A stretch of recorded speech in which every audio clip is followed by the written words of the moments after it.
Hey everyone, and welcome back for another deep dive. We like to roll up our sleeves and get into the nitty-gritty of, uh, all sorts of topics, And policies. policies, So, and okay. reports. All those juicy government documents. Right. And today we're diving into something that's pretty close to home for all of us in the public service, Uh-huh. Canada's digital talent strategy. Yeah, we've got the actual strategy document right here. We do.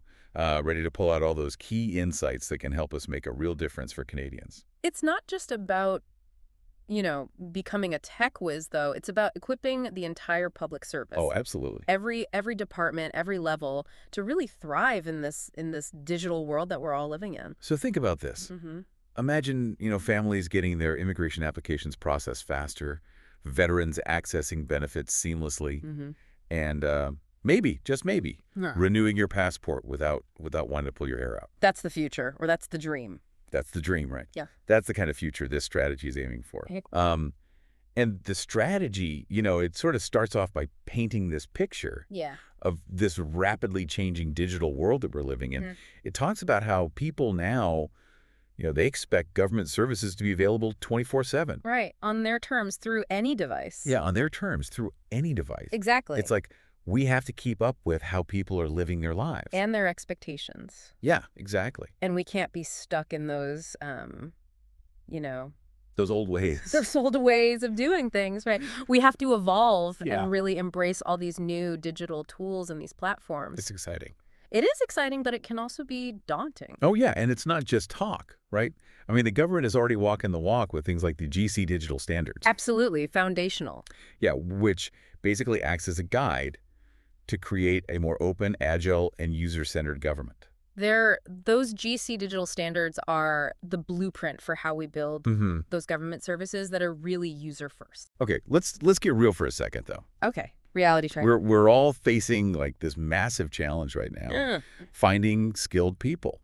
It's a global talent shortage, and It's tough out there. it is. And the government is, we're competing with big private sector companies. Huge companies that can offer all these perks, those big salaries. Yeah, and benefits and all the things. all the things. And to be honest, there are also those bureaucratic hurdles, right, within the government. Absolutely. Like security clearances, Security clearance. sometimes risk aversion, all these things that might make, really talented developer think twice about joining us. Right. Like, why would you put yourself through all that? It's like trying to get someone to run a marathon Right. when they're used to sprinting, Yeah, it's a different pace. It is. But you know what? The strategy doesn't like shy away from these challenges. No. It actually frames them as opportunities and highlights the unique advantages Mm-hmm. that the Canadian government offers to digital talent. It does. So spill the tea. What are these unique advantages? What are we offering that could pull people away from the private sector? Well, one of the big ones is impact. Mm-hmm. I think in the public service, you have the chance to do work that has a real impact, profound impact on and millions of Canadians. Yeah, it's like that warm, fuzzy feeling, Mhm. but amplified by like a million, right? Yeah.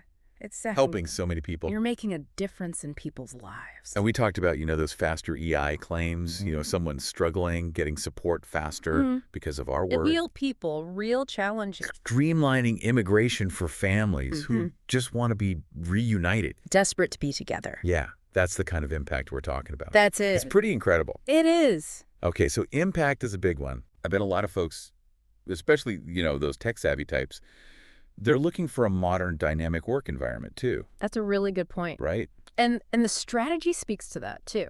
Does it? It does. it's- It emphasizes the government's commitment to creating a digital era work environment. Okay. So we're talking interoperable technology. Okay, so that's where, like, the systems can actually talk to each other. That's it, exactly. No more silos. No more silos. We're talking about empowered teams, flexibility, collaboration. Okay, no more, like, wrestling with those clunky systems or feeling stuck in those old ways of working. No more, no more. Sign me up. That's the goal. Yeah. And let's not forget about diversity.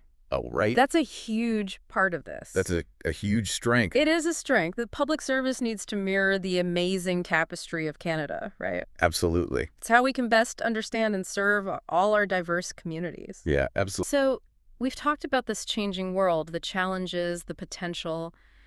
But how do we put all of this into action? Yeah. How do we actually do it? That's where the 4 core missions of the GC Digital Talent Strategy come in. Okay. And just to clarify, when we say GC, Yeah. we're talking about the government of Canada. Just for anyone who's new to all the acronyms and lingo. Exactly. And these 4 missions are attract and recruit, develop and retain, build fit-for-purpose processes, and create a digital culture. Okay, let's unpack those one by one. Let's get it. Okay, let's start with mission 1, attract and recruit. Okay. How are we going to bring all these digital rock stars into the public service fold? Well, they're launching this really innovative tool called the GC Digital Talent Platform. Okay. Think of it as a matchmaking service. Oh. Connecting talent and opportunities within the government all in one place. That sounds way better than wading through the usual bureaucratic maze. Way better. You can showcase your skills,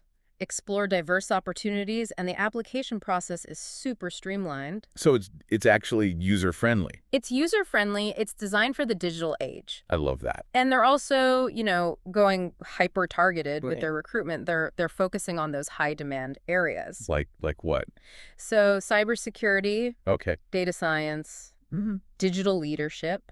Makes sense. Those are the areas where we really need to build capacity. Yeah, absolutely. And there's this program. Look more. There's more. It's called a tour of service program. Okay, I've heard whispers about this. Oh, it's a really cool concept. It's like a short-term gig Okay. where someone can bring their digital expertise to a specific government project for a limited time. So they can make a real impact. Real impact. But not necessarily commit to a full-time public service career. Exactly. It's like try before you buy. I love it. Yeah. It's a win-win. It's a win-win. Okay, so we've got all this amazing talent walking through the door. Mm-hmm. How do we make them, stick around and actually want to build a career with us? Well, that's where mission 2 comes in. Okay. Develop and retain. Develop and retain. Okay. Because attracting people is only half the battle. Right. Yeah. Right. We have to create an environment where people can grow, learn, and build a fulfilling career. It's like planting a seed, right? You got to nurture it. You got to nurture it. Give it the right conditions to grow. Exactly. Right. And the strategy really highlights continuous learning. Okay. It talks about establishing these baseline digital skills that every public servant should have. So everyone has that foundation, but then And then from there, yeah. we offer specialized training Okay. in those more cutting edge areas. Like cloud computing. Like cloud computing, Yeah. and they've actually already piloted this. They have. Yeah. Oh, tell me about it. It was the Cloud Skills Adoption Program. Okay. Yeah. It was a huge success. I heard about that. Hundreds of public servants earned cloud certifications through that program. That's amazing. Isn't that great? It shows that they're serious about this. They're actually They're putting their money where their mouth is. they're equipping us Equipping us. with the I think. skills Yeah. for the future. And it's not just about the technical training either. Oh, okay. The strategy talks about the need for clear career pathways Oh, yeah, that's important. within the public service. You need to see how you can grow. People need to see where they're going, Yeah. how they can advance, both as individual contributors Okay. and as leaders. So it's about giving people the tools and the opportunities to develop their skills and build a career, not just a job. That's it. That's the key. Okay, we've got the talent coming in. We're developing them. Things are looking pretty good. So far, so good. But let's address the elephant in the room. Okay. Hit me. Sometimes, and let's be honest, the government can be a little, bureaucratic. A little. A little bit, right? Yeah. So how does the strategy address that? It doesn't shy away from it. It doesn't. No, in fact, Mission 3, Good. Build Fit-for-Purpose Processes, Okay. is all about streamlining those policies, those procedures, getting rid of the red tape. Yeah, those outdated processes that sometimes feel like we're stuck in, like the pre-internet era. It's time to move into the 21st century. It's time. It's time. And they have a very interesting proposal, Oh, what is it? a senior individual contributor role. I'm intrigued. It recognizes that not everyone is meant to be a manager. Right. And that's okay. Yeah. Some people are technical wizards Yeah. who thrive as individual experts, and we need to create space for them Yeah. to grow and excel without forcing them into management. And that's such a good point. Right. Because I think sometimes, you feel this pressure to like climb the ladder. You do. But maybe that's not for everyone. It's not. And that's okay. It's about recognizing that different people have different strengths, Yes. and we need to value those diverse career paths. Okay, so less red tape, more flexibility, Yeah. a focus on outcomes rather than processes. Yes, That's a breath of fresh air. it is. But we've been talking a lot about processes, technology, all those things. Mhm. What about the people? That's where Mission 4 comes in. Create a digital culture. Okay. It's about building a diverse and inclusive digital community Mm-hmm. within the public service. And a diverse and inclusive workplace Mm-hmm. benefits everyone. Everyone. Right. It leads to better outcomes, more creativity, Yeah, absolutely. more innovation. And the strategy outlines some really great initiatives, It does. like targeted recruitment programs, Yeah. development programs for underrepresented groups. Exactly. Making sure everyone has a seat at the table. Yeah, that's so important. It is. So it's not just about getting them in the door, right? Right. It's about making sure that once they're here, Mm-hmm.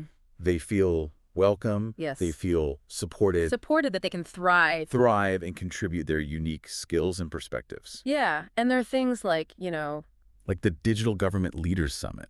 oh, yeah, I've heard of that. It brings people together to connect, share ideas, build a sense of community. It's like a big digital party. It's a party. It's a conference. It's a knowledge-sharing extravaganza. It's a lot of things. Okay, so we've covered the changing world, the challenges, The potential. the incredible potential of this strategy and these 4 missions. The 4 pillars. But what does this mean for us, the public servants on the ground? That's the question. That's what we're going to dive into next. Stay tuned. Stay tuned. I think what's so cool about this strategy is it's not just a directive from the top. Yeah. It's really a call to action. For all of us, no matter what our role is, Okay. to help build a more digitally savvy and inclusive public service. So it's not about waiting for someone else to make the changes. No. We can all be part of this. Exactly. I mean, think about it. Every single one of us interacts with Canadians in some way, whether it's directly, on the front lines, delivering those services, or behind the scenes, developing policies and programs. So we all play a role. We all play a role. Okay. And by embracing those digital tools and those approaches, I think we can really make those interactions better for everyone. Yeah, for the people we serve. For the people we serve. What if we all committed to like learning those foundational digital skills the strategy talks about? That would be huge. That would be massive. Imagine the impact collectively Yeah. if everyone had those baseline skills. Even something as simple as like mastering those online collaboration tools. Oh, I mean, that could transform how we work together as teams. absolutely. Yeah, and deliver those services more efficiently. And the strategy goes beyond just technical skills. Okay. It talks about this human-centered design thinking. Okay, so instead of just building those systems and processes Yeah. like in a vacuum, Yeah, we're actually thinking about the people we serve. that's it. Yeah. We're putting their needs and their experiences front and center Yeah. and creating solutions that are, intuitive, Mhm. accessible, and actually meet their needs. Okay, that's a powerful shift, I think. It is a shift. Yeah. It's a mindset shift. And something every single one of us can do, Right. no matter our role. I think so too. Yeah, I mean, even suggesting like a more user-friendly online form, Oh, yeah. that can make a difference It can. for so many people. Because so many people use those forms. Exactly. So many people use those forms. And don't underestimate those small actions. Yeah. Even small things can have a ripple effect. So it's about being proactive, right? Yeah. Identifying those opportunities for improvement And speaking up. and not being afraid to speak up. Absolutely. Yeah, because sometimes it can feel intimidating, right? It can. To like suggest a change. But we have to remember, we all have a voice. Yeah. And those voices need to be heard. Because, I mean, this strategy isn't just about the technology, right? Mm. It's about the people. It is. It's about creating a more inclusive public service Mm-hmm. that reflects the diversity of Canada. That reflects the people we serve. And that means being mindful of how our digital solutions Mm. impact different communities. And ensuring our services are truly accessible Yeah, to everyone. to everyone. Not just, those who are digitally savvy or comfortable with technology. Right. We have to consider all those different needs. Yeah. And we have to make sure that that everyone feels supported yeah. to grow their skills Mm. and to contribute their unique talents. So we're talking about a cultural shift. We are. It's a big shift. It's a big shift. It's not just about the tech. It's about how we work, It's about the people. how we think, Yeah. and how we serve Canadians. It's about bringing a more human touch Mhm. to those government services, right? That's beautifully said. Yeah. It's exciting to think about how we can actually do that. It is exciting. Okay. So we've talked about what's in the strategy. We've talked about like our role as public servants. Mm-hmm. But how do we actually make this happen? Yeah. I mean, implementing a strategy of this scale, Mm-hmm. it's no small feat, It's a huge undertaking, especially in the public service, right? especially in a large organization. Where do we even begin? That's the question, isn't it? It can feel overwhelming, Yeah, it can. but the strategy document actually Says. lays out some Just steps. some concrete steps. Okay, so it's not just like, here's this great idea, good luck. No, they give us some guidance. Okay. And it all starts with leadership. Okay, so those at the top Mm-hmm. need to set the tone. They need to be champions Yeah. for this change. They need to dedicate the resources Absolutely. and empower their teams. Empower their teams to embrace those new ways of working. It can't just be like lip service. They have to walk the walk. They have to walk the Leaders need to embody those behaviors they want to see. I agree. So being open to learning themselves, Yes. encouraging experimentation, Experimentation. and celebrating successes. Absolutely. And creating a culture of psychological safety. Oh, okay. So where people feel comfortable Comfortable taking risks. taking risks. Trying new things. Yeah, because change can be messy, It can. especially in a big organization. And sometimes you might even fail. Yeah, But that's okay. Failure is a learning opportunity. it's all part of the process. And leaders need to create those spaces where people feel safe to share ideas. So it's not just top down. No, it's a two-way street. We need buy-in, right? We need buy-in. We need participation. Active participation. Trevor. And that's where communication is key. Communication is key. Leaders need to communicate the vision, the goals, the why behind this. The why is so important. It is, because if people understand, why this is important, Yeah. how it's going to benefit us, the people we serve, They're much more likely to be engaged. they're going to be more motivated. And we need to create channels for feedback Oh, yeah. where people can share their concerns and those concerns are heard. It's a two-way conversation. It's a dialogue. Yeah. We all have a part to play.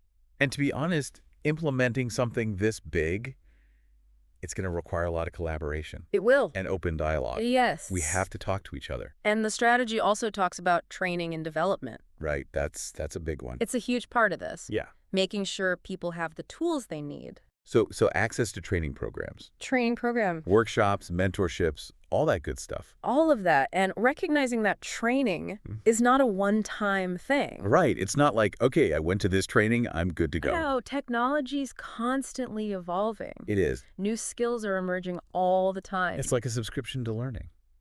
I love that analogy. You got to keep updating, I right? stay current. Okay, so it's not just about the technical skills either. No. The strategy also talks about the softer skills. The softer skills, yeah. Like communication, collaboration, As are essential. problem solving. Essential, especially in this new, digital world. Yeah, and those multidisciplinary teams, Yeah. which we see more and more of now. All the time. Yeah, absolutely. So it's about a holistic approach Okay. to training and development. And I love the idea of Yeah. creating those communities of practice Yes. where people can actually connect with each other. Learn from each other. Learn from each other, yeah. Share those best practices. Mentorship program. Mentorship is so important. and just celebrating successes. Celebrating those wins. Absolutely. Yeah, because it's easy to get bogged down It is. in the day-to-day challenges. Especially with all the change that's happening. We have to celebrate those successes. We have to celebrate those wins. Yeah. Because that keeps us motivated, keeps us going. And it shows that we're making progress. It does. Okay, so this strategy is a journey. It's a journey, not a destination. Yeah, it's not like, okay, we implemented the strategy, And done. we're good. Nope. Because the digital world is constantly changing. Absolutely. So we have to be flexible. I'm responsive. We have to be able to adapt, to learn as we go. And that's where data comes in. Oh, data, right? Measurement, tracking our progress. So it's not just about launching these initiatives. Yep.